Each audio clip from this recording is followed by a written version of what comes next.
डरते हुए अभिमन्यु से कहता है, यार तूने आवाज सुनी? अभिमन्यु हैरानी के साथ पूछता है, कैसी आवाज? यार लड़की की आवाज। अभिमन्यु चिढ़ते हुए कहता है, यार ये तूने क्या जब से लड़की की आवाज लगा रखा है? जब से यहाँ पर आया है कह रहा है लड़की की आवाज, लड़की की आवाज। किस लड़की की आवाज की बात कर रहा है तू? यार पता नहीं, पर सच में मैंने 2-3 बार किसी लड़की की आवाज सुनी। लगता है तेरे कान कुछ ज्यादा ही बज रहे हैं। ये बता, तू रास्ते भर कान में हेडफोन डालकर गाने सुनते हुए आया है ना? हाँ, पर ये बात तुझे कैसे पता? यार तभी तो तुझे आवाज सुनाई दे रही है। होता क्या है ना, जब भी हम 3-4 घंटे तक लगातार गाने सुनते हैं तो उनके बोल हमें याद रह जाते हैं और वही बोल हमारे कानों में गूंजने लग जाते हैं। यार पर युग कुछ बोल पाता उससे पहले ही अभिमन्यु कहता है, परवर छोड़, जब से कह रहा था ग्रेवयार्ड कोठी जाना है और जब ताला खुल गया तो बाहर खड़ा हुआ है। कोई शुभ मुहूर्त का इंतजार कर रहा है क्या, या फिर किसी का इंतजार कर रहा है कि कोई आएगा और तेरा गृह प्रवेश करवाएगा? युग अभिमन्यु की बात का कुछ जवाब नहीं देता है और कोठी के अंदर घुस जाता है। कोठी के अंदर लाइट नहीं थी, हर तरफ अंधेरा ही अंधेरा था, इतना अंधेरा कि कहीं कुछ दिखाई नहीं दे रहा था। अभिमन्यु कोठी के अंदर घुसते हुए कहता है, यार यहाँ पर तो बहुत अंधेरा है, ऐसा लग रहा है जैसे किसी अंधेर नगरी में आ गए हो। युग अपने मोबाइल का टॉर्च ऑन कर लेता है। अपना बचपन कोठी में ही गुजारने के कारण युग को पता था कि लाइट का स्विच कहाँ पर है। कुछ ही देर में युग को लाइट का स्विच मिल जाता है और वो जैसे ही स्विच दबाता है, कोठी के अंदर चारों तरफ उजाला हो जाता है। कोठी रोशनी से जगमगा उठती है। अभिमन्यु हैलोजन के बल्ब को देखते हुए कहता है, यार तूने एक चीज नोटिस की? युग हैरानी के साथ पूछता है, कौन सी चीज? यही यार कि ये कोठी 13 सालों से बंद थी, पर तू खुद देख, लाइट का कनेक्शन अभी तक काम कर रहा है। ऐसा कैसे हो सकता है? युग कुछ सोचते हुए कहता है, हो सकता है लाइट का कनेक्शन बिजली विभाग वालों ने काटा ही ना हो। अभिमन्यु फटाक से पूछता है, और वो क्यों? क्योंकि उनके मन में भी यक्षिणी का खौफ होगा और वो यहाँ पर आने से डरते होंगे, इसीलिए उन्होंने लाइट का कनेक्शन काटा नहीं होगा। अभिमन्यु युग की बात का कुछ जवाब नहीं देता क्योंकि उसे युग की बात बिल्कुल ठीक लगी थी। वो कोठी को देखने लग जाता है। 13 सालों से कोठी बंद होने के कारण हर जगह धूल ही धूल थी। मकड़ी ने कई सारे जाले बनाकर रखे हुए थे। कोठी के अंदर 2 बड़े से गुंबद बने हुए थे जो कोठी की खूबसूरती को 4 चांद लगा रहे थे। कोठी की सीढ़ियां संगमरमर से बनी हुई थी। हॉल में बर्माटिक और बेल्जियम के बड़े बड़े झूमर थे। कोठी का फर्नीचर मोहगनी की लकड़ी का था। दीवारों पर कई कलाकृतियां बनी हुई थी जिसकी सजावट के लिए तलवारें, रस्सी, कुल्हाड़ी, अलग अलग चीजें टंगी हुई थी जो काफी पुराने जमाने की थी। उन पुरानी चीजों को देखकर ऐसा लगता था कि हर एक चीज के पीछे कोई न कोई कहानी छिपी हुई थी। अभिमन्यु कोठी के चारों तरफ अपनी नजरें घुमाते हुए कहता है, यार ये ग्रेवयार्ड कोठी अंदर से तो बहुत शानदार है। इतनी पुरानी इमारत है पर देखकर ऐसा लगता है कि जैसे अभी 1-2 साल पहले ही बनाई गई हो। कुछ भी बोलो, ये अंग्रेज लोग काम एकदम बढ़िया करते हैं, इतना बढ़िया कि सालों साल तक चले। मेरे तो समझ में नहीं आ रहा कि तेरे रिश्तेदारों ने इतनी अच्छी कोठी इतने सालों से बंद क्यों रखी थी। युग अभिमन्यु के सवाल का कुछ जवाब नहीं देता है। वो गौर से कोठी का कोना कोना देख रहा था। उसे देखकर ऐसा लग रहा था कि कोठी को देखकर उसके बचपन की यादें ताजा हो गई हों। अभिमन्यु अपनी बात को आगे जारी रखते हुए कहता है, यार इस कोठी की भी बड़ी बेकार किस्मत है। 1-2 हफ्ते बाद अपने वेकेशन खत्म करके तू यहाँ से चला जाएगा और फिर से इतनी प्यारी कोठी बंद हो जाएगी। मैं कहाँ जाऊंगा? अभिमन्यु फटाक से कहता है, अपने शहर बेंगलोर जहाँ पर तू रहता है। और कहाँ पर जाएगा? तू यहाँ पर अपनी छुट्टियां ही बिताने आया है ना? शहर से मन भर गया होगा तो। युग उदास चेहरा बनाते हुए कहता है, मैंने बेंगलोर छोड़ दिया है और अब मैं कहीं नहीं जाऊंगा, हमेशा यहीं पर रहूंगा। अभिमन्यु अपनी आंखें फाड़ते हुए कहता है, क्या कहा तूने? बेंगलोर छोड़ दिया है? पर क्यों? तू तो बेंगलोर में सेटल हो गया था ना? अंकल जी के शांत हो जाने के बाद 13 सालों से वहीं पर तो रह रहा है तू। तो अब ऐसा क्या हो गया कि तू अपना सब कुछ छोड़कर वापस अपने गांव आ गया? तुझे पता है ना, गांव की जिंदगी शहर की जिंदगी से बहुत अलग होती है। और ये बंगला मुडा गांव है, यहाँ पर नेसेसरी चीज भी मुश्किल से मिलती है। हाँ पता है मुझे, पर मैंने फैसला कर लिया है, चाहे कुछ भी हो जाए, पर अब मैं हमेशा यहीं पर रहूंगा। पर क्यों? आखिर शहर में तेरे साथ ऐसा क्या हुआ कि तू अपना सब कुछ छोड़कर गांव में रहने आ गया?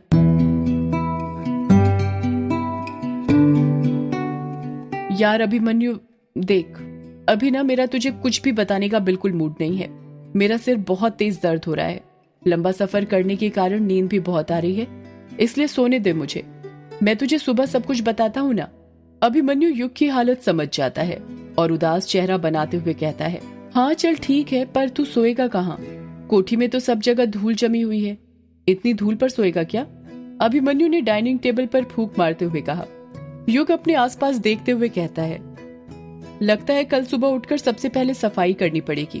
खैर, रात गुजारने के लिए मेरे बैग में 2 ब्लैंकेट रखे हुए हैं।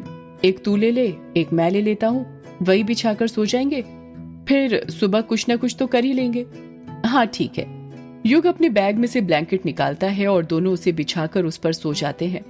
चांदनी रात थी और युग एक लड़की के साथ नदी के किनारे बैठा हुआ था। छोटी छोटी लहरें बार बार उन दोनों के पैरों को स्पर्श कर रही थी। युग का चेहरा तो साफ दिख रहा था, पर लड़की का चेहरा क्लियर नहीं दिख रहा था। उस लड़की ने काले रंग की साड़ी पहनी हुई थी। उसने अपना सिर युग के कंधों पर रखा हुआ था। दोनों ही एक दूसरे से चिपक कर बैठे हुए थे। वो लड़की आसमान में दिख रहे चांद को देखते हुए कहती है, एक बात पूछूं आपसे? युग प्यार से कहता है, हाँ पूछो ना, इसमें इतना हिचकिचाने वाली क्या बात है? आप मुझे भूलोगे तो नहीं ना? युग बड़े प्यार से बोलता है, तुम भूलने वाली चीज थोड़ी हो जो मैं तुम्हें भूलूंगा। तुम तो वो हो जिसे मैं जिंदगी भर अपने पास रखना चाहता हूँ, अपनी बाहों में भरकर। इतना कहकर युग उस लड़की की कमर पर हाथ रखता है और उसे अपने सीने से सटा लेता है।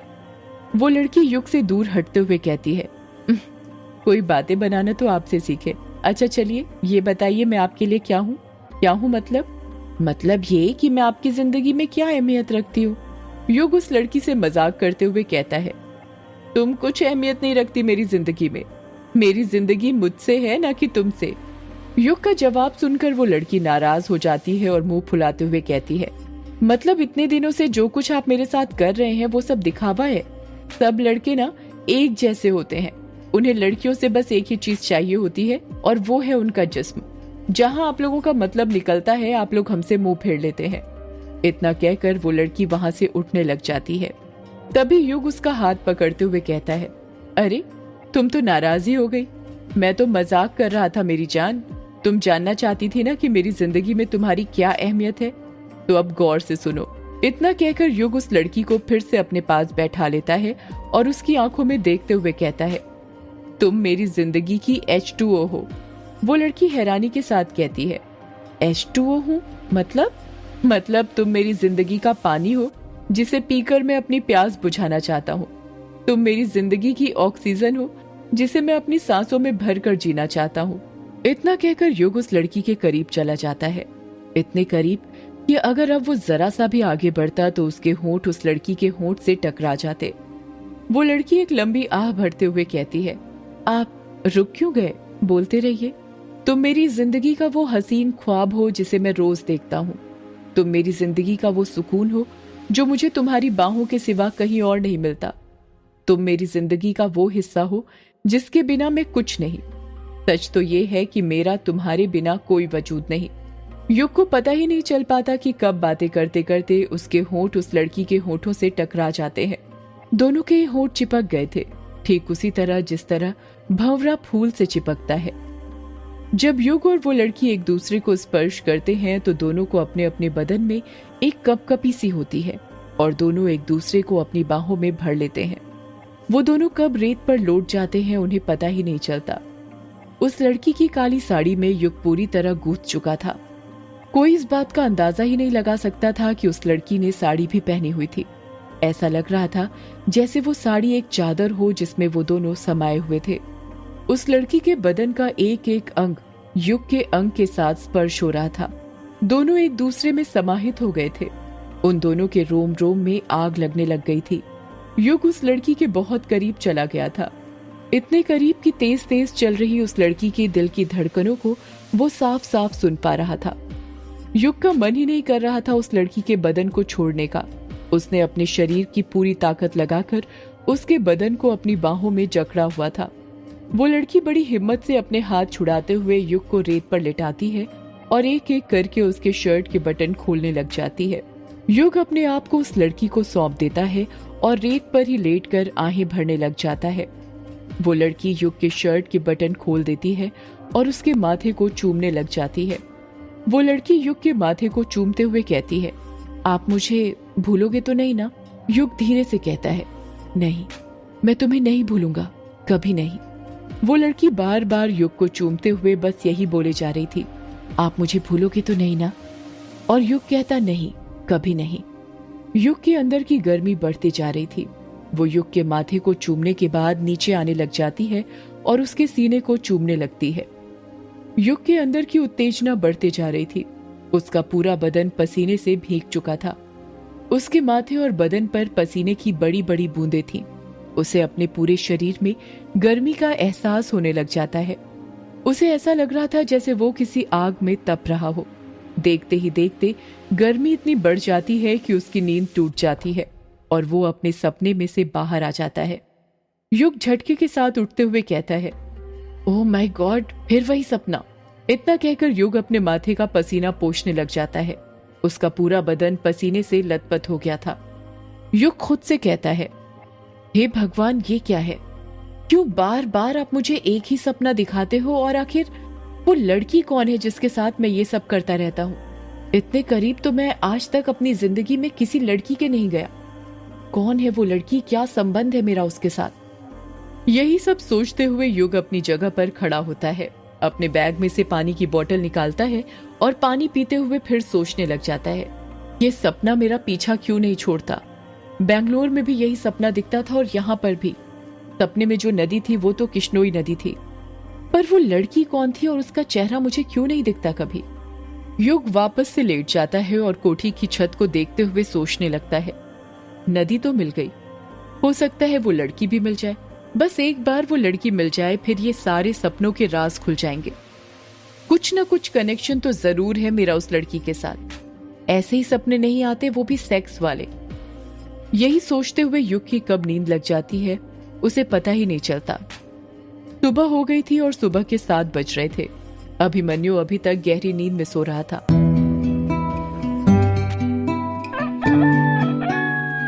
तभी मुर्गे के बाग देने की आवाज सुनाई देती है और अभिमन्यु की नींद खुल जाती है। अभिमन्यु उबासी लेते हुए अपनी आंख खोलता है और देखता है कि युग उससे पहले ही उठकर बैठा हुआ था और कुछ सोच रहा था। अभिमन्यु हैरानी के साथ कहता है, अरे युग, तू कब उठ गया और सुबह सुबह इतनी गहराई के साथ क्या सोचने लग गया? पहले तो युग के मन में आया कि वो उसे अपने सपने के बारे में बताया, पर फिर अगले ही पल उसने सोचा कहीं अभिमन्यु उसे पागल ना समझ ले, इसलिए उसने कहा, कुछ नहीं यार, बस ऐसे ही बैठा हुआ था। अभिमन्यु बात को बदलते हुए कहता है, वैसे तूने बताया नहीं। युग हैरानी के साथ पूछता है, क्या नहीं बताया? यही कि तूने बैंगलोर क्यों छोड़ दिया? तेरे यहाँ पर आने का मकसद क्या है? यार, मैंने बैंगलोर को नहीं छोड़ा, बल्कि बैंगलोर ने मुझे छोड़ दिया है। मतलब? मैं कुछ समझा नहीं, तू साफ साफ बताएगा क्या कहना चाहता है? मतलब ये कि मेरी बैंगलोर में जो जॉब थी वो चली गई। अभिमन्यु शॉक्ड होते हुए कहता है, क्या कहा? जॉब चली गई? पर कैसे? युग चुप रहता है, कुछ जवाब नहीं देता है। अभिमन्यु युग पर दबाव बनाते हुए पूछता है, अरे तू चुप क्यों है, बता ना, आखिर तेरी जॉब कैसे चली गई? युग लंबी सांस लेते हुए कहता है, मुझे कंपनी ज्वाइन किए हुए 1 साल ही हुआ था। सब कुछ ठीक चल रहा था, ऐसा लग रहा था कि लाइफ सेट हो गई और इसी कंपनी में फ्यूचर सेट हो जाएगा। पर जैसा हम सोचते हैं वैसा होता कहाँ है? होता भी कैसे अगर जिंदगी में सब चीजें हमारे मुताबिक होने लगे तो उसे जिंदगी नहीं, कोई फिल्म की कहानी कहते हैं। अभिमन्यु बीच में ही युग को टोकते हुए कहता है, यार तू बातें घुमा मत, सीधे सीधे बता हुआ क्या था?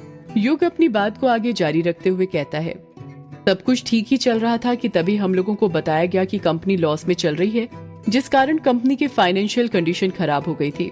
फाइनेंशियल कंडीशन से उभरने के लिए कंपनी ने 50 एम्प्लॉयज को निकालने का फैसला किया था और जब लिस्ट आई तो उस लिस्ट में मेरा भी नाम था। पर ऐसे कैसे? तुझे कैसे निकाल दिया? तेरा तो कैंपस सिलेक्शन हुआ था ना, और पैकेज भी अच्छा था। हाँ, पर तुझे पता है मेरी फील्ड इलेक्ट्रिकल और इलेक्ट्रॉनिक्स की थी, पर साले काम कोडिंग का कराते थे, पूरा घिस कर रख देते थे, इतना परेशान करते थे कि आप खुद जॉब छोड़ दें या फिर खराब परफॉर्मेंस की वजह से आपको वो खुद निकाल दें। तुझे पता है ये कंपनी और कॉलेज वालों के बीच एक बहुत बड़ी सेटिंग होती है। क्या कहा? सेटिंग होती है? कैसी सेटिंग? देख, मैं बताता हूँ। कंपनियां हर साल कॉलेज में आती हैं, जिससे कॉलेज का नाम होता है, और हर साल नए एडमिशन होते हैं। पर क्या कभी तूने ये सोचा है कि जो कंपनियां आती हैं और हर साल कभी 100 तो कभी 200 स्टूडेंट्स का सिलेक्शन करती हैं, उनको किन की जगह पर रखा जाता है? किन की जगह पर? उन एम्प्लॉयज की जगह पर जिनको पिछले साल कैंपस सिलेक्शन करके लाया गया था। यही सिलसिला चलता जाता है और कॉलेज और कंपनियों वालों का धंधा चलता रहता है। पर साले ये नहीं सोचते कि जिनको उन्होंने जॉब से निकाल दिया उनका तो एक साल खराब हो गया ना। वो तो इसी उम्मीद से थे कि अब पूरी जिंदगी उन्हें कंपनी के साथ काम करना है। चल ये सब तो ठीक है, इसमें कॉलेज और कंपनी वालों का दोष था, तेरी बात समझ रहा हूँ मैं। पर फिर तूने दूसरी कंपनी में कोई जॉब के लिए अप्लाई क्यों नहीं किया? ऐसा तो था नहीं कि दुनिया में बस एक ही कंपनी है और तू गवर्नमेंट जॉब के लिए भी तो ट्राई कर सकता था ना। तुझे क्या लगता है मैं बेवकूफ हूँ? पिछले 1.5 साल से दोनों जगह ट्राई ही तो कर रहा हूँ, पर कुछ हो ही नहीं रहा। जॉब हलवा थोड़ी है कि यूं मिल जाए, मिलती भी है तो काम की नहीं मिलती, ऊपर से पेमेंट कम। मतलब ये कि तुझे जॉब से 1.5 साल पहले निकाल दिया गया है। हाँ, पिछले 1.5 साल से जॉब ढूंढ रहा हूँ और जॉब पाने के लिए कोचिंग भी ज्वाइन की, पर कुछ काम नहीं आया, बल्कि उसी चक्कर में सारी सेविंग भी खत्म हो गई। हालत इतनी खराब हो गई कि बैंगलोर छोड़कर गांव आना पड़ा। लोग जॉब करने के लिए गांव छोड़कर शहर जाते हैं, पर तू पहला ऐसा शख्स है जो शहर छोड़कर गांव आया है। बता फिर क्या सोचा है? यहाँ गांव में आकर क्या करने वाला है तू? युग कुछ जवाब नहीं देता। अभिमन्यु युग पर दबाव बनाते हुए पूछता है, बता यार, यहाँ गांव में क्या करने वाला है? मैंने गांव में एक स्टार्टअप खोलने का फैसला किया है। कैसा स्टार्टअप? सदियों से है पुरानी, ये है यक्षिणी की कहानी। यक्षिणी एक आग है, यक्षिणी तेरा ख्वाब है।